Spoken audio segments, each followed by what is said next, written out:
Kyle, first off, thank you for coming and being a part of this. Sure. You are a part of a unique select group of individuals, but let's start off with you. So who are you? Kyle Kirshner, work as a IR tech, interventional radiology at Mission Hospital. It's the Tier 2 trauma center in South Orange County. Cool. And you, how old are you? 31. 31. Yeah. Cool. Has anybody in your family been in healthcare, or are you the first? My mom's a nurse. Yeah, Oh. she's an LVN. So she was a flight attendant for a while, and then she got into nursing when I was a kid. Her being an LVN have an impact on you wanting to go into healthcare? Surprisingly, no. Okay. Yeah. So when I was going to college, I actually wanted to be a war correspondent. I wanted to be get into journalism, but it was around the time of the death of journalism. So it was when all the magazines were losing money and everything was going from print to digital, and so everybody's pay was dropping, people were getting let go, and I was having an existential crisis, why should I get into this field in the way that it's turning out? So then my father actually got an x-ray done, and the guy that did his x-rays had a lifestyle that was very similar to what I wanted to live, and so he told me to look into it, and the rest is history. Obviously there's more to it, but yeah, that's kind of the gist. That's the start. Bartending and all that.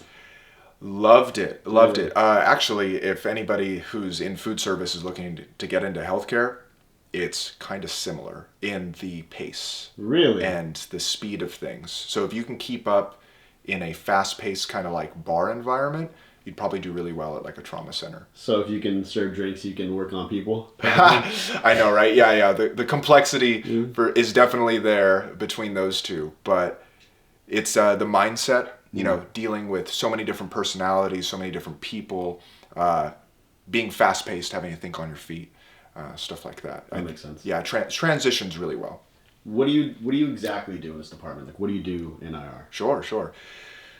So, interventional radiology, to give a quick synopsis, interventional. So if you come to us, you're in a bad spot, whether it be you have an abscess on your kidney and you need a drain put in so that you can live your life, or it could be something as severe as a stroke or an aneurysm, and we'll take care of that as well.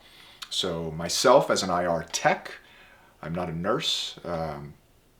I scrub in with the doctor, kind of like the second eyes and ears and hands of the doctor. Obviously, they're the front runner. They are the doctor. But I'm prepping equipment. We have terms like giving rail, pinning wires. We're sending wires and catheters up into patients. We're deploying stents. We're coiling aneurysms, we're sucking out clots, we're putting in drains, so on and so forth. And a lot of these wires, a lot of these catheters, they're 260 centimeters, 300 centimeters long. That's a lot of working length, and you got to keep an eye on sterility and so on and so forth. So a second set of hands is necessary for these doctors and these procedures. And on top of that, there's usually 2 IR techs to a room, at least with us. And so you'll have one IR tech scrubbed in with the doctor. Then the other IR tech will be circulating, so pulling equipment, dropping it on our sterile field if and as needed, as well as driving the x-ray equipment. We use fluoroscopy, so it's video x-ray. It's really cool stuff. We can shoot contrast to light up the vessels, and then we overlay the vessels over the bones, and we call that as a roadmap. And literally it's following a map, and you snake your wires and catheters through that to do what needs to be done to help the patient. It's really cool. The pay make it worth it, whether it's just for call or just a general pay? Yeah. I before I got into IR, I was in regular X-ray, and X-ray is great. It's a good gig.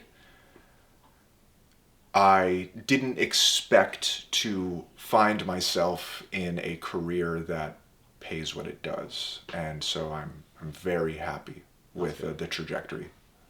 So you saying that you started off with X-ray and then going into IR. What was the transition like from that? Did you enjoy being an X-ray tech, and what kind of made you switch? Sure. I enjoyed X-ray. I did. I did it for about 2 years, and this is not to say anything about X-ray in itself, but unfortunately, it's a thankless position. Only because you're not a part of a team. So you're going into different departments. You're going to the emergency room. You're going to the trauma bay. You're going up on the floors. You're going into OR, so that you can either do video X-ray for orthodocs, or shooting X-rays for a trauma patient that just, was involved in a motor vehicle accident. But you're in and out. You're in and out. They say X-ray techs are kind of like herding cats in that we're everywhere. So, yeah. And so in that, there's a sense of thanklessness because nobody really knows you except for your other X-ray techs. Yeah. And, doctors will notice you and they'll know the good work that you do because imaging matters. But yeah, so I loved X-ray. I did, but I wanted more hands-on. I wanted more teamwork. I wanted to be a part of a group that I worked with every day in and day out, same doctors, same techs, same nurses. And I just wanted, without sounding cliche, I wanted more feelings of accomplishment, And you got that, right? Through IR? Absolutely. Yeah. Yeah, it's really cool. Yeah. Some of your most memorable moments in IR, some of the best and worst cases. Yeah. We do so many procedures. We're extremely busy. So I will say I've had a lot of good outcomes.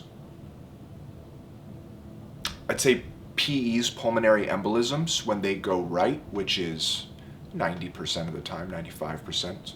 Very rare that something bad happens. But it can because it's a very intense procedure. So to give a quick overview for people that don't know, pulmonary embolism is when you get a clot and it's in your lungs. You can't breathe, your oxygen stats drop.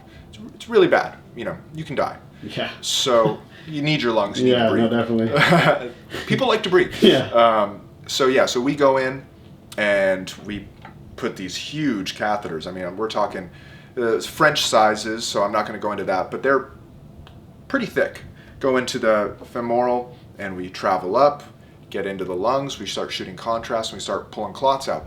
So the reason I'm bringing that up is because those are the most rewarding, because you can literally see patients that are purple in the face, they're cold, and halfway through the procedure, once you start pulling some of those major clots out, you literally see their O2 stats go from like 60% to like 70, 80. Wow. I mean, it's climbing in real time as you're doing the procedure, colors coming back to their face. So wow.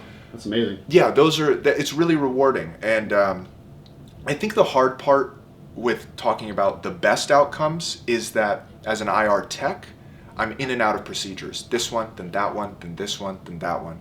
So it's rare for me to see the patient afterwards. Now we do go up to the room and we remove what is known as a flow stasis, which keeps the access site closed, and we have to have that, overnight, and then we usually remove it the next day. So there are times where I go into the room and the patient is very thankful, the family's very thankful, everybody's super stoked. That makes it worth it, right? Yeah, absolutely. And I didn't expect myself to feel that way. I didn't know I was that kind of person until you see a family grateful. And when you see that gratitude, you go, wow. It reminds you, because you get in the minutia of things. You're trying to do the best work that you can. You're trying to be efficient, good team player, get it done. And so when you do see the family, it reminds you of why you're being. Yeah, it so just goes from your everyday patient to now it's an actual person. Yeah. Right. Yeah, absolutely. So I heard you got stuck. I did. Times. Yeah. So into that? Yeah. Silly me. So I got stuck twice with a dirty suture needle. So I was really lucky that it wasn't a beveled needle for like a syringe, because that you can have like a little bit of blood in there, and the problem with beveled needles is, give a little teaching moment about HIV.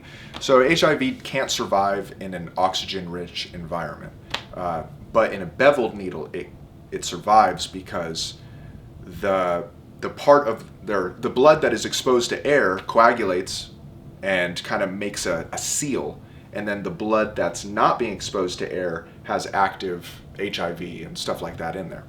Obviously, I was fine during both of my sticks, and I got stuck with a suture needle, so it wasn't even beveled. There was no like blood sitting in the needle. So the first time I was cleaning up a procedure, we were placing bilateral nephrostomy tubes into a patient's kidneys. They came in through the ER. They were in a lot of pain. And we had to get them off the table because they were a relatively large patient and they had trouble breathing. And to do this procedure, they have to be prone. They have to be laying on their stomach. So there was a lot of moving parts. And granted, I was probably on it was like my 11th hour, 12th hour. There was some overtime going on. It was, I was a little tired. Tired, stressed out. Yeah. Watching. So I was cleaning up my tray, cleaning up my sterile field, and you always pay attention to your sharps. Always. Because, you're folding stuff over, you're trying to get it into the trash can, get everything out of the way so you can get the patient off the table and get them out. And so I'm going to clean stuff up. Boom. Suture needle goes right into my ring finger. I look and immediately check. I start to bleed. Ugh. And so I'm like, oh man. Stressful. Very stressful, very stressful. So I had the nurse check that was in the procedure. My first suture stick, they didn't have any history of anything bad. So, but I still, you go through the process of you have to get checked into the ER, Yeah. You have to do a report, you have to get blood work done, you have to do checkups. So it's more of a pain in the butt. Because I just wanted to go home and I ended up hanging out in the ER for like another hour and a half, 2 hours. And the whole time you have no idea. Yeah. Just waiting. Yeah, that was tough. And then it happened a second time and I've truly learned my lesson. Now I'm super, super careful with all my sharps. I don't move or touch anything until everything's accounted for. So lesson learned. But the second time I got stuck with a suture needle, this time the doctor was closing the access site, and so he was finishing closing the sutures, or with the sutures, my apologies, and he put him down on the table. And he did tell me, he said, careful, sharp on the table. When a doctor says that to you, if you are not fully engaged in something, you should immediately grab that and put it in, like we have like a little, it's like a little red box. The sharps box. Yeah, sharps box. And Yeah. you put it away. I wasn't thinking about it. I said, okay, I'll deal with that later. Kept doing the rest of the procedure, went back, stuck my hand. So, because it was attached to some Kellys, and so I just saw Kellys. I didn't see the little suture needles attached to it. So it stuck my hand. That second time was very scary because this patient, I asked the nurse in that procedure to look through his chart and just let me know if there's anything I should be aware of. So there was nothing immediately in the chart, but it was like a year and a half prior, there was a little comment that said, history of hepatitis. Oh no. Yeah. Yeah. My face went pale, stomach flipped over. That's not something you want to read. And so I immediately went back to the ER. It was a couple months later, had to do the incident report, had my blood work done. Luckily, that patient consented to blood work as well. And they got their blood work done, and they do not have hepatitis. Dang, so you made it out. I made it out, You made it and out. the nurse called me, and she said, we don't know why it's in his chart, because there's no other evidence that he had hepatitis. So they don't know why it's in there. But yeah, so I lucked out, and then I still went through the routine, getting blood work 6 weeks later, getting blood work a month after that, and luckily nothing came of it. So I was very lucky. Made it out of the woods. I made it out of the woods. Glad you're okay. Thanks. Yeah, never again. Never again. So you're, obviously going through all that. Job sounds like it could be stressful. What do you do in your free time, in your own time, to just blow off steam and just kind of enjoy life? Yeah, vitamin D, for sure, because you're in procedure rooms all day, every day. So you're not getting exposed to good sunlight. Vitamin D is super important. People, I think, underestimate how important that hormone is to regulating your mood. So if I'm off, I go for a hike or a trail run. something quick, a few miles just to get some sun on me, get my cardio going. I also like to rock climb, so I'll go to the climbing gym, or I'm 31, so a lot of my friends are married or having kids or in careers, so it's really hard to get outdoors. But when I can, we'll do something outdoors. And then I do jujitsu, and mainly for the camaraderie, but it's also it's a beautiful sport. It's great. And yoga, read books, play my guitar, listen to music. So it's this job demands a lot from your life. And that's something that people should know going in. It's extremely rewarding and it's awesome. You almost feel like a special forces agent in healthcare. It's really cool. But you're on call and you're full-time working. So a lot of your life is spent with your team. And so in that, you have to, or at least I had to, compartmentalize what my social life would be like. You can have an impulsive night where you go out to LA with your friends and have a good night, but it's hard to get that going. So that's why I'm kind of regimented on my days off, with my sports and books and stuff like that. Do you recommend this job to anybody, and like why should someone go into this? Yes, for certain personality types. Again, it can be chaotic. It can be very fast-paced. It can be very stressful.